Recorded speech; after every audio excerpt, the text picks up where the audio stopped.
ketika seseorang ingin membersihkan dirinya dari selain Allah, maka yang harus dilakukan di awal kali adalah uzlah. Tapi uzlah di zaman ini susah nggak? Susah ya, paling antum harus ke Sumatera dulu, suluk tarekat, atau ke Yai Syakur di Indramayu ya. Udah ribet hari ini mencari tempat suluk, tempat beruzlah, sudah susah. Maka yang bisa kita lakukan terutama di keramaian kota sekarang adalah al-khalwah, berkhalwat.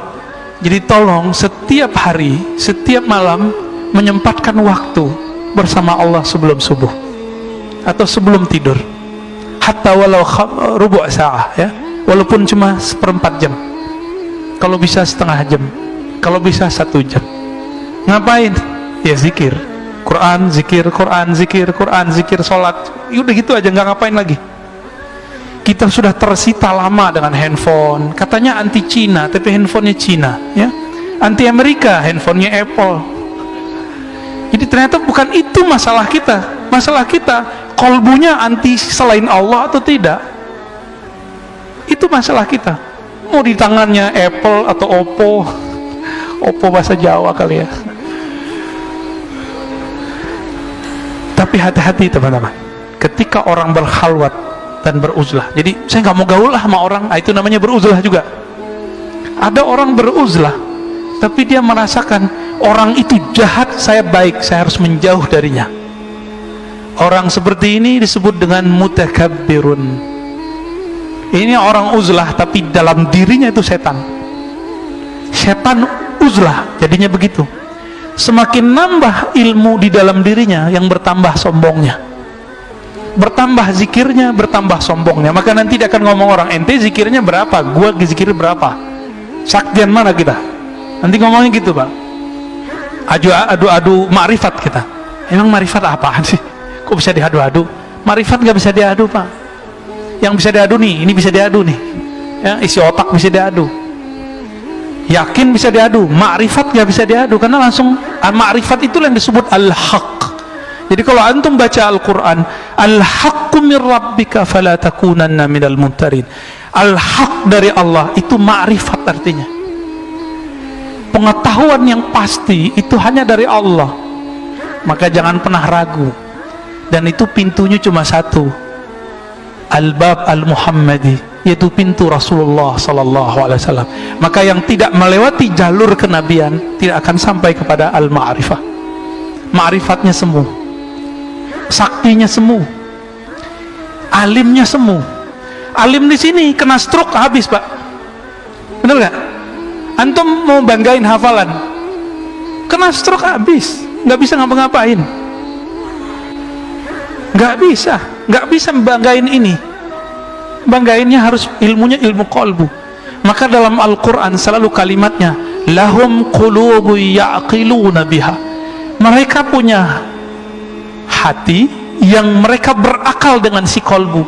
Jadi jangan hanya berakal dengan ini, dengan kecerdasan intelektual. Kita harus berpikir, berakal, sumbernya, resource-nya adalah qalbu ya.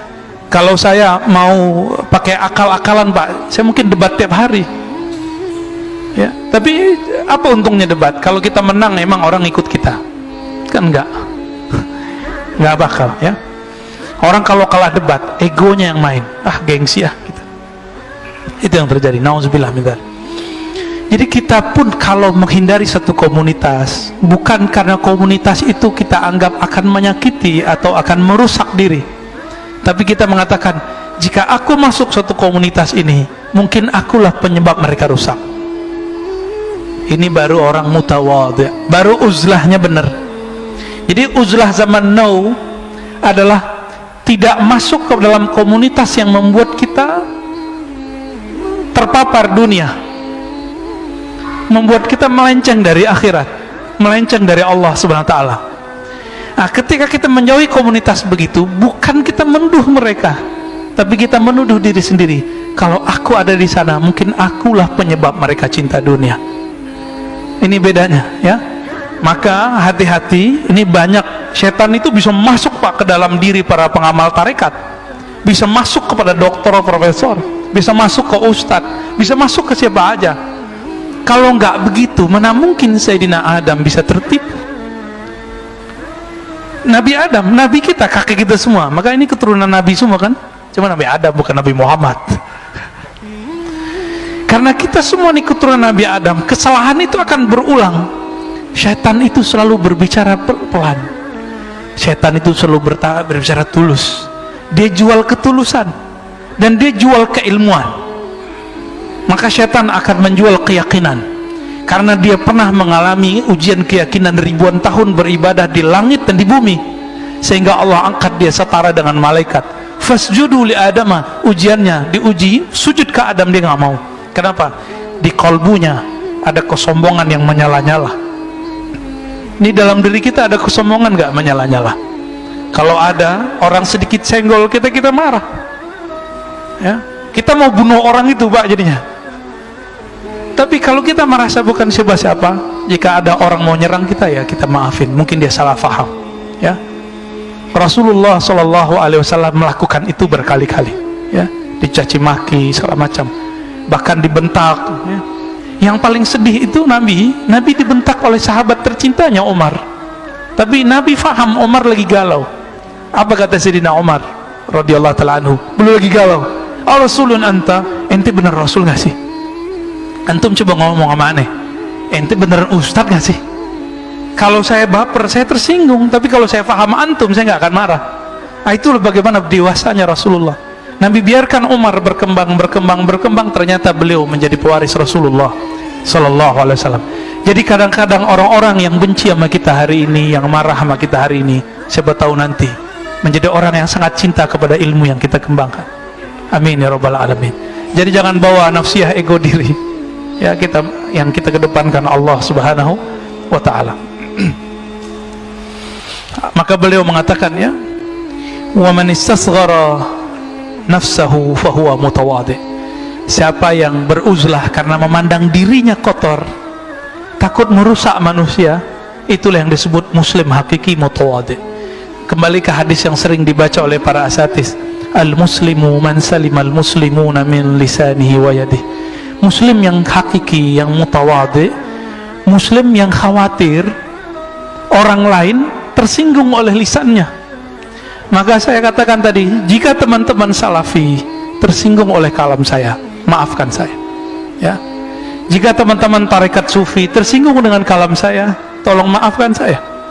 Jika teman-teman yang ahli dalam ilmu apa kurang berkenan dengan saya, mohon maafkan saya, supaya masalah kita selesai di dunia. Lewat dari itu, antum mau debat, ayo kita debat, ya. Antum mau adu kitab, ayo kita adu kitab. Tapi unsulan benci, sakit hati, tolong dibuang dulu. Kalau enggak, kita enggak usah berdiskusi, ya, enggak usah berkalam, enggak ada manfaatnya.